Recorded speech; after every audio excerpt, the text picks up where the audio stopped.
I'm sorry, if you've joined just now, please make sure to mute yourself.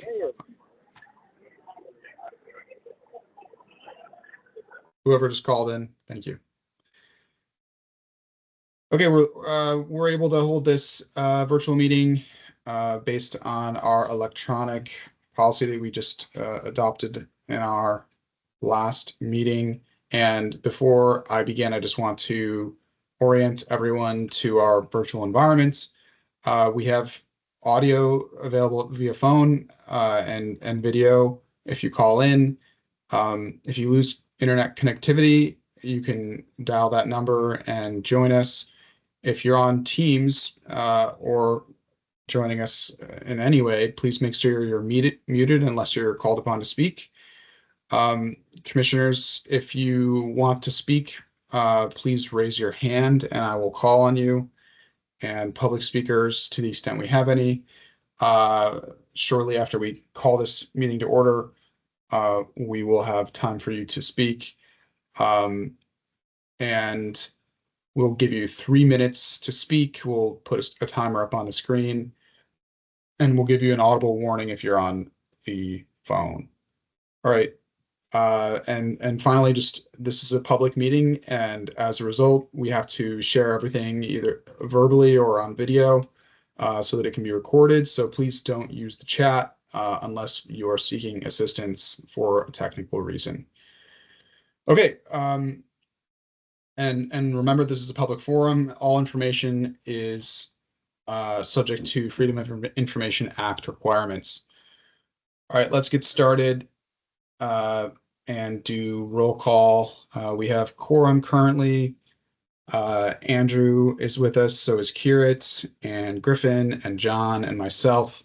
So let's move right into the adoption of the July meeting minutes. I've reviewed them and I don't have any changes, but I will ask commissioners at this juncture if you have any. Speak now or forever hold your silence. It'll go into the record forever. We'll never be able to change it. I move to approve the July minutes. Okay, can I have a second?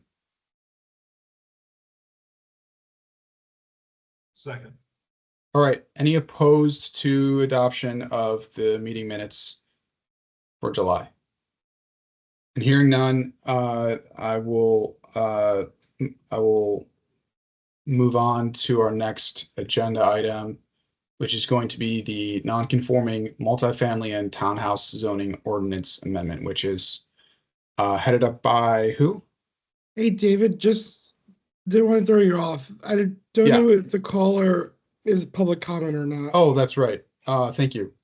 I just want to check before we move on whether there's any non-registered public comment that would like to speak at this point.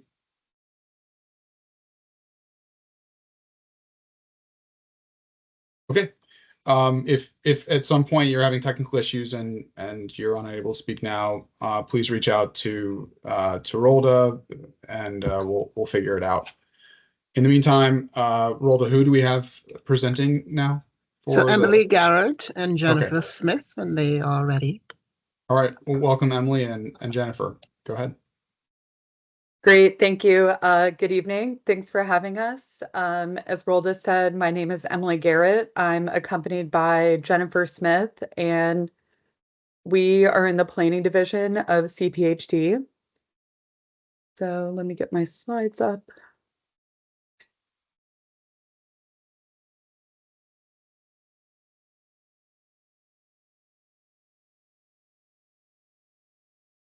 Okay, is everyone seeing the PowerPoint? Yes. Great. Thank you. So we're here today to discuss a zoning ordinance amendment that would allow for by right improvements to non-conforming townhouse and multifamily properties in the RA and RT7 zoning districts without needing BZA approval.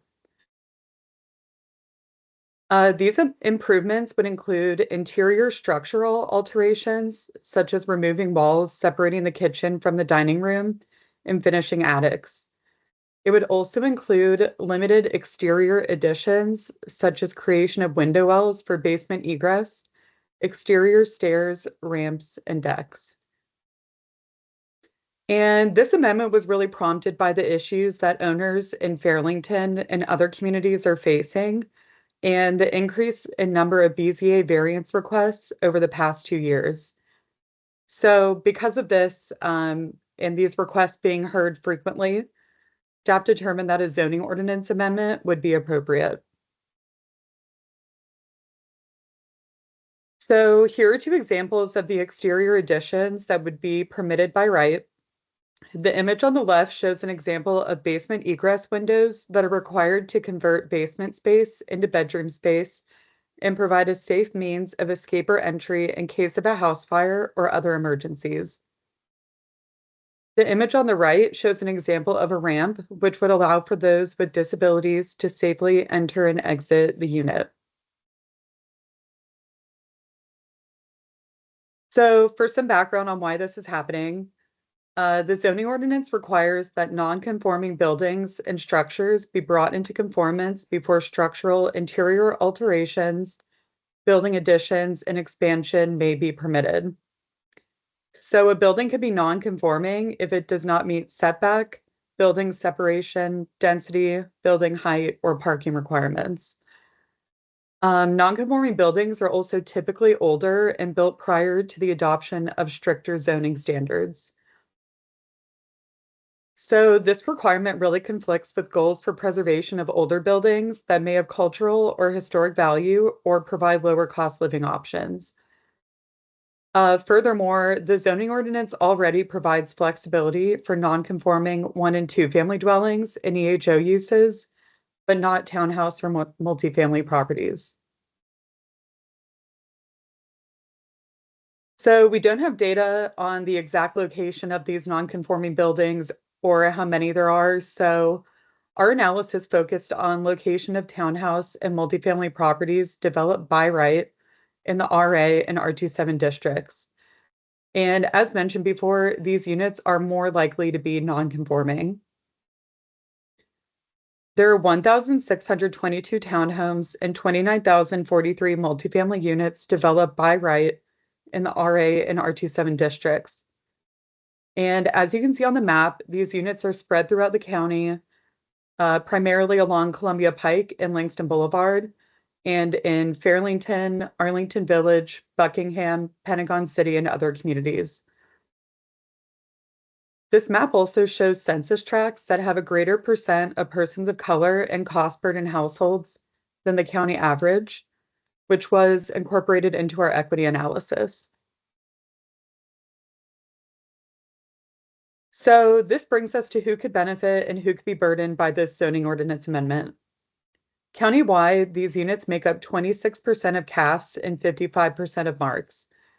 They're also located in census tracts with more people of color and cost burden households than the county average. Homeowners could benefit from increased flexibility to invest in their properties, build wealth, and better accommodate household needs while also saving time and money by not having to pursue a BZA variance. Renters could be burdened by increased rents and risk of displacement, but could also benefit from improved living situations. Ultimately, these risks already exist under the status quo with homeowners' ability to make non-structural interior improvements, and these rent increases are also likely to be more modest compared to rent in a newly constructed building. So far, no concerns have been raised. We've gone to the Zoning Committee and Housing Commission, held a virtual lunch and learn, and posted an online feedback form where we received general support.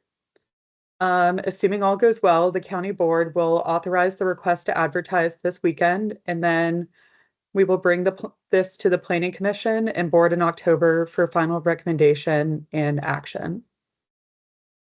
So curious if you all have any comments or questions or any thoughts? Yeah, thank you so much, Emily and Jennifer, for coming here. We appreciate the presentation. It's interesting. I laughed to myself when you gave the example at the beginning about basically moving to an open concept kitchen and dining room. But I think that obviously there's a lot of value in making sure that these requests go through without being overly burdened. Commissioners, any thoughts or questions? Emily, Jennifer, did what sort of things have, I guess it's just the Housing Commission so far. What sort of things did they ask about, if anything? We got a lot of support from them. We clarified that you would still need to get permits. This would just, take away that one layer of having to go to the BZA. There was one more thing they brought up. Let me see. Emily, I think it was, yeah, good do evening, you- everybody. I think it was about the greater extent of additions or expansions. So you might Right. want to comment about that. Yeah, it's been brought up why we're just bringing forward these select additions. And yeah, at this moment, we're bringing those forward because it's what we feel comfortable with at the moment, and really what would provide relief from the Board of Zoning Appeals and homeowners in these communities. So we have other ongoing studies where we can look into other things, but this is just kind of what we're doing right now. Yeah, go ahead, Andrew. I guess just for our general knowledge, what's the cost savings to the taxpayer regarding like time and permit and whatnot? Since they don't have to do that extra step anymore on average, if you have that. Right. We had one person submit that said it cost them $1,000 to pursue a variance. That's the only data point I have on that, but it would be interesting to look into that more. And like, what's the average turnaround time? Like, is it an extra 3 months because you're seeking this variance and therefore that adds to the project and therefore construction time, etc.? Yeah, in the feedback, I wasn't given an exact number of months that this is prolonged construction, just that it does add a number of months and to the inconvenience. Okay. Well, it seems like it's a step in the right direction. So Housing Commission has heard this, and did you ask that they, or are you going to ask that we provide a letter of support to the county board, or are you just asking for feedback here? We're open to whatever you all would like to do. The Housing Commission at this moment just received it as an information item. We also let them know that we were open to if they wanted to provide that formal feedback, but I'm not sure if they're planning to take that approach right now. Okay. Yeah, I'll just add too that I think right now we were scheduled for the Housing Commission last week, and without any significant concerns, we may not revisit their commission meeting. That's certainly open to change at the moment, but I think they're going to be discussing amongst themselves in terms of whether they would actually send a letter of recommendation to the county board. But we would leave that really in your hands if you feel like you would like to take that step. But we're happy to be here and really provide this information to you tonight.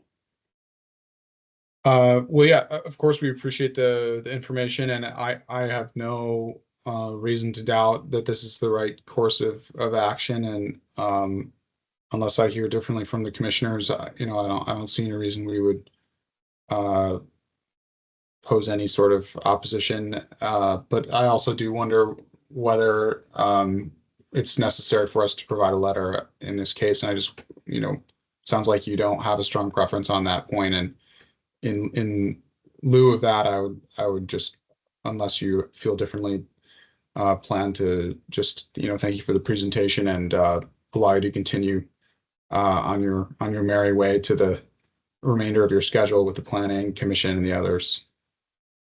We certainly will be preparing another staff report for the October hearing, so we can certainly report out Yeah. on this conversation and convey what I think I'm hearing is support for moving in the right direction. And Yes. again, we can relay that information in our next staff report. We're hoping that this item, well, it's on the agenda for Saturday, so we'll see how the board handles that. Currently, it's being part of the consent agenda. So again, we can report out with our October staff report. Okay. Yeah. Well, that all sounds good to me. And again, thank you for both of you for coming. And I'm glad to see, these sort of common sense things being pushed through without much issue. Great, thank you. Great. Okay. Thanks so much Enjoy for the rest having of us. your evening. You too. Bye-bye. All right.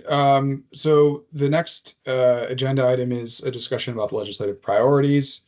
I believe we have a deadline to provide these of, I want to say it's November. If Rolda or someone else knows differently, correct me if. That sounds right. Yeah, I think that's right. So I wanted to, in the past, sometimes it's snuck up on us, and so I wanted it to get on the agenda a couple months out, because I think, the most difficult thing we usually struggle with is sort of narrowing down and saying, okay, these 2 or 3 things are critical, and rather than providing a huge list, which I'm told is not as effective. Narrowing down, I think, is the important thing to do. With the materials we provided, I talked with Chair of the Housing Commission, Colin Macbeth, and he said that these are some of the legislative priorities that they've had under consideration. And I would add that, of course, the legislative priorities that we endorsed last year are also available, but I really wanted to just have like an open dialogue. It doesn't have to be super long, but I want to get everyone thinking about this. And I think, we can discuss this, but I think what might be best is for ahead of the next meeting in October, for everyone to ahead of the meeting come in with their top 2, and that way we can find out if there's a huge amount of agreements in a relatively efficient way, and then finalize the priorities in that meeting. Does that make sense to everyone? Okay. And so I'll read through really quickly the list, but everyone should have it. And if there's any points someone wants to discuss, I would love for you to jump in and say your piece. We have a relatively light agenda this month, and so we have the time. Number 1 on the list is, and I don't think these are in any particular order, but expand the locality's negotiation authority with developers for site plan conditions to include habitability conditions, bedroom size, and type A accessibility for market rate units. The second is to grant authority to Virginia localities to enforce tenant rights and protections under the VRLTA, especially concerning health and safety conditions. Some helpful notes are in the parentheses at the end here about how House and Senate bills related were passed and were vetoed by the governor. So there you go. But same thing, passed and vetoed by the governor. House Bill 817 enhanced anti-retaliation protections for tenants who form a tenant association and seek to enforce their rights under the Fair Housing Law, VRLTA, and Virginia Uniform Statewide Building Code, or raise grievances to their property manager or landlord. 4 is allow general district courts to place residential buildings under receivership when the property manager or landlord repeatedly fails to address significant maintenance, health, and safety issues in the building. to ensure that repairs are made and tenants reside in a habitable environment. 5 is provide compensation to tenants whose units have been condemned through no fault of their own, so that a property owner's failure to maintain the habitability of a unit or failure to comply with the law does not result in a effective eviction for the tenant. 6 is establish a Virginia mold remediation fund and provide free mold testing to Virginia residents, and require that landlords reimburse Virginia for mold testing and remediation if they fail to address mold issues within 20 days. Remediation will be carried out by the landlord if they fail to do so themselves, or by the state if the landlord fails to do so. 7 is expand the list of provisions in the Uniform Building Code related to recognized standards of health and safety to be present in buildings and structures, to include standards related to the accumulation and growth of mold, plumbing leaks or issues, air conditioning and heating equipment, and running hot water, and the removal of lead paint and paint that is flaking. 8 is enabling legislation to amend the affordable housing ordinance so the county can require more contributions from developers towards affordable housing. 9 is require that apartment owners or operators provide training to staff members on their responsibilities in the VRLTA. 10 is very, very general, to increase funding for rental assistance. 11 is allocate more resources towards enforcing fair housing laws. 12 is increased sustainability requirements for buildings. 13 is a state housing voucher program. 14 is House Bill 1124 and Senate Bill 233, the Faith in Housing for the Commonwealth Act, which permits religious organizations to construct affordable housing on real estate. And they've got some wording changes there to those bills to support increased affordable housing and streamline affordable housing on that land. Developmental and use of accessory dwelling units, which is House Bill 900 and Senate Bill 304. It requires localities to include in zoning ordinance for residential zoning districts, accessory dwelling units, or ADUs. It requires a person to seek a permit for an ADU from the locality and to issue a permit if the person meets these requirements, setting the fee at $250. And it has some potential wording suggestions. 16 is a single stair buildings bill to revise the Virginia State Building Code to allow single stair buildings up to 6 stories as recommended by the Virginia Board of Housing and Community Development Stakeholder Advisory Group. Rent stabilization. I know that Housing Commission is thinking a lot about rent stabilization and what sort of policy could be implemented in that respect. And 18 is enabling legislation for localities to implement mandatory, fully funded inclusionary zoning requirements. All right, I just read a lot of things, and we don't necessarily have to have a discussion on each one of these, but it might be productive if you have thoughts on, the sort of things that we're likely to get consensus on, because that's one of the things I always focus on when we make recommendations. I'd love to get everyone on board so that we have a unanimous vote or at least no opposition. Does anyone have any thoughts on the list here? Are there things that you'd like to add? Yeah, go ahead, Andrew.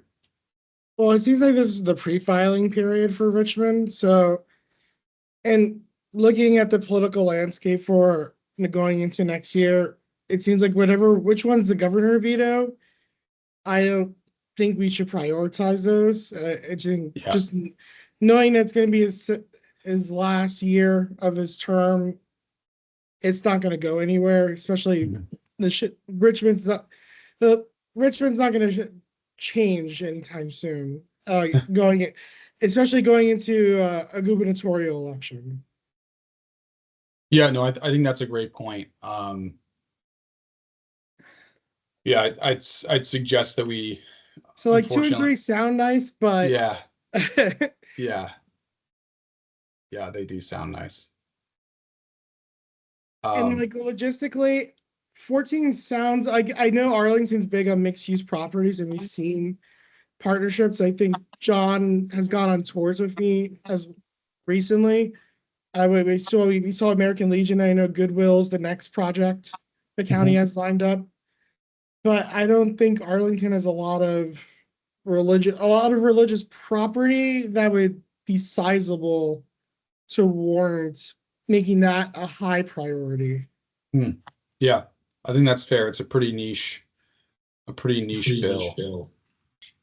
Also, is that something that's not permitted currently? Because I know there are at least a couple of religious organizations that have built affordable housing on their land in Arlington. Because I've done a lot of research, ironically, specifically on this topic, and I know that there were at least 2 examples of like faith-based housing developments that were built on former church lands.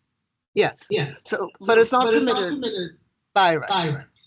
So that, particular properties, depending on where it is, like high corridor areas, like there's one in Clarendon. In Echoing. And then Columbia Pike, Gilliam Place. And then there was one in Macedonia and Green Valley. So those are the 3 that are in place right now. But so land use study is actually required, but we don't have any current proposals for that. But if proposals do come up, it would require that a particular, mini study or something of that kind be undertaken. But that's primarily what the issue is right now in terms of the land use there not being a general land use that includes or permits those uses to occur. Griffin, actually, Case by case. a great example is that church in Clarendon that has the affordable housing built on top, and the church is the lower levels. That was the very first. Yeah, and I think one just opened in Boston as well. Yes, then there's that UMC happen. Yes.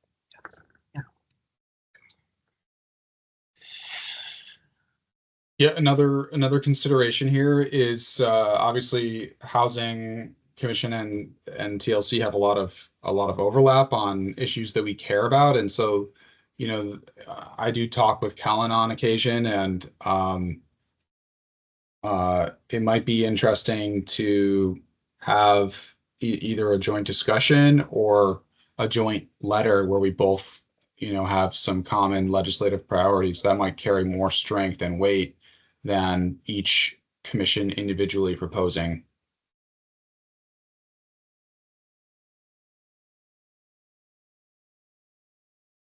Okay, I'll reach out to Callan about that. And in the meantime, again, Enrolda, if you wouldn't mind just sending a follow-up email, maybe on Monday, and just remind everyone that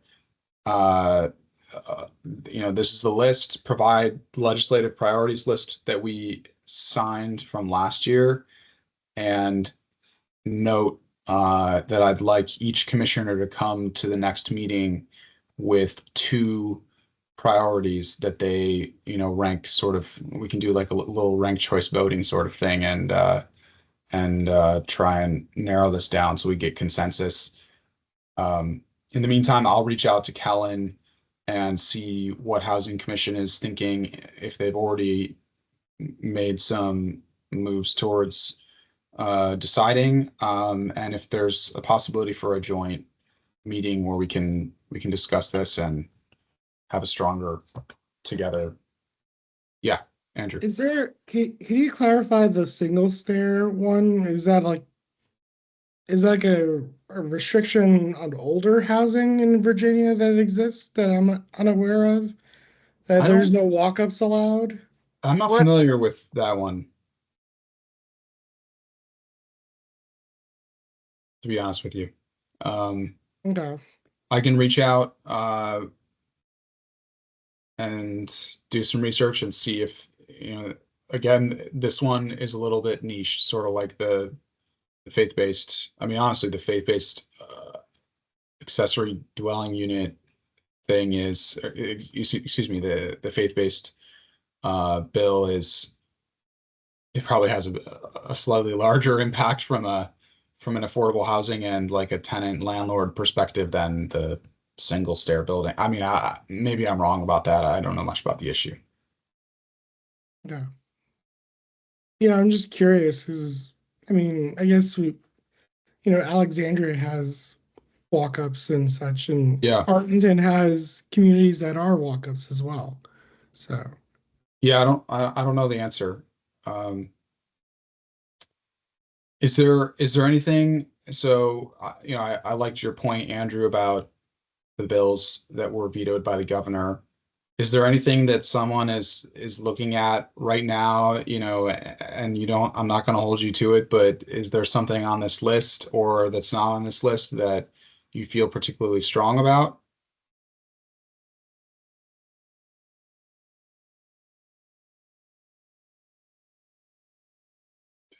It's fine if we need more time to think about this, and um, that's what this sort of early warning discussion was all about anyway. So I guess if there could be clarification on number 8, because an ordinance seems to be a local law.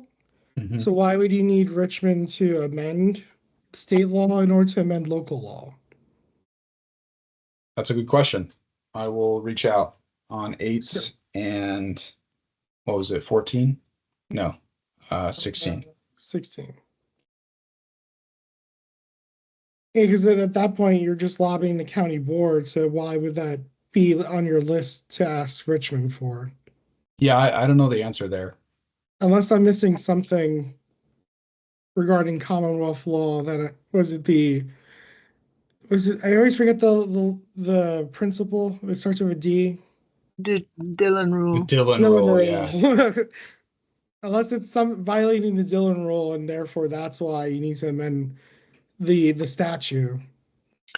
Yeah, and yeah, housing staff and planning staff can certainly speak to that, but yeah, we can get additional information on that. And then 16, not sure about that. I guess we need to check in with the building code folks for that. And Well, I'll reach out to Kellen just in case he knows offhand, and Okay. but otherwise, if you wouldn't mind looking into it, and if Sure. you find out the answer before, sending out the email, that'd be great. Right, I can do so. Thank So you. I'm curious about your reference to last year's legislative priorities, the letter that we sent. There were 2 items on there. It Yeah. was the outreach, sending landlords being required to send out information, and then there was one on warranty of building condition, I think. Warranty of habitability. Yes, warranty of habitability, minimum living standards, and allow local county boards the right to require landlords to distribute tenant resources. Those are the 2 recommendations from us there. Yeah, that's helpful. And just if you have the letter Sure. handy to attach it to the email along with this one. Okay. Okay. Sure. All right. Well, I won't spend any more time on that. We, I think, do have I know we've got a upcoming subcommittee meeting that is going to be pretty important in finalizing the recommendations. And Andrew has done an excellent job putting together an initial memo to that effect, discussing all of the meetings that the subcommittees had and the recommendations. These still have yet to be adopted by the subcommittee, but I think it's worth just taking a couple minutes here, Andrew, if you wouldn't mind, just talking about those recommendations. And then if there's some discussion, I think it would be, better to have that now and then also at the subcommittee meeting, as opposed to just at the subcommittee meeting and then later for adoption for a vote. Would you mind? Sure. So as you know, we've been meeting with, yes, someone said something? No, go ahead. There's someone. Nope. Yeah. As you know, we've been meeting since January, since we've been constituted. And we've been working to see where are there any gaps left since the Serrano incident, as well as how else can we improve the experience of tenants and landlords in the county. And so we've met with Bugada, Hector was also present as well. We've met with Russell from housing, right? Or I always forget the specific Department of Human Services. Department of Human Services, and then and his counterpart Jonathan, which is in housing. And his other colleague Eric, who also works in housing as well. We have, I'm pulling up some of the initial findings that we were able to come up with in our recommendations that we were able to surmise from our notes is that the county continues to make significant strides to ensure that cases like the Serrano do not occur and it does have robust tenant landlord protections in place. However, there's always room for a process improvement. And one of them is to institute quarterly meetings between the various teams that do these inspections and house all the data. And also and the other recommendation is to recommend that the county investigate possible ways to centralize the data as well, so that it's not just siloed into the various different departments. Those are the two main general findings and notes that will be discussed in the memo during the subcommittee on Monday.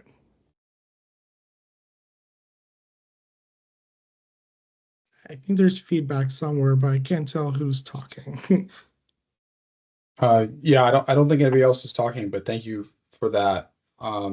Any thoughts on the initial sketch of the recommendations there from commissioners? No.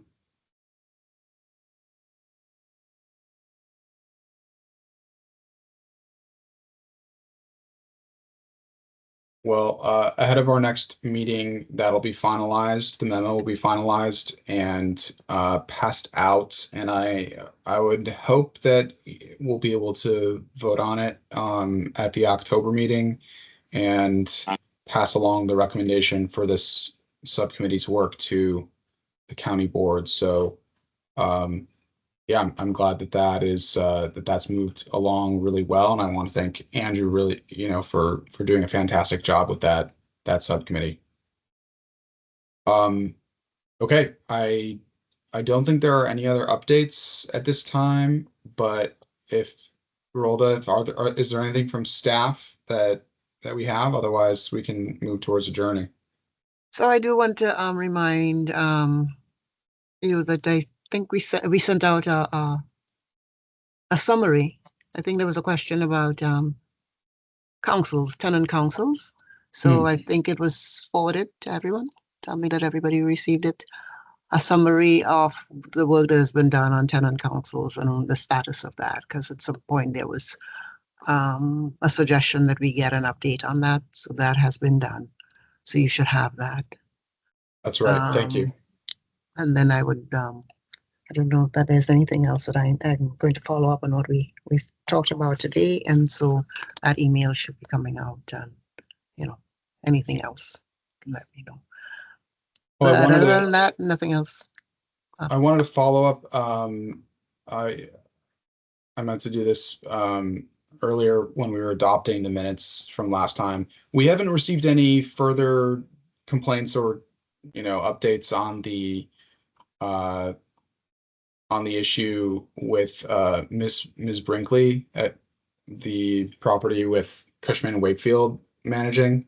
No, we've had no follow-up from either end. I believe we had sent out information to her contact if she wanted to get in touch with code enforcement for anything. She Right. did have that link.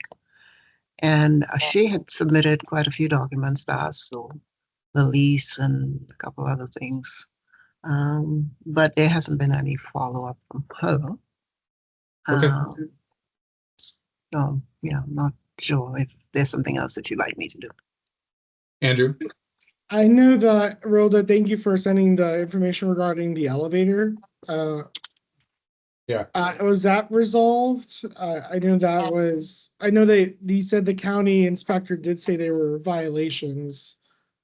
Well, there were violations in the sense that there were two of them that were not functional, but there's one that is.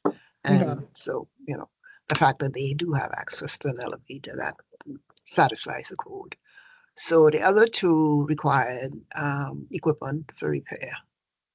So, I could follow up with the code enforcement inspector to see what's the status of that. Because I know you had asked me, if there was a time frame. I couldn't respond to that at the time. So, but I can do that. Okay. Maybe it's worth following up with Ms. Brinkley again. Would you mind sending an email and just, asking if these issues are still occurring and if there's any other help that we can provide? But okay, I think that's everything. Commissioners, any further comments or thoughts or questions? No. Is anyone else on this call public comment, or I see there's a Ben and a Reginette. So Reginette is staff from DHS. Oh, okay. Not sure who Ben is, and then there's another external call and another guest who just joined. So Okay. Well then, hearing none, I'll ask for a motion to adjourn.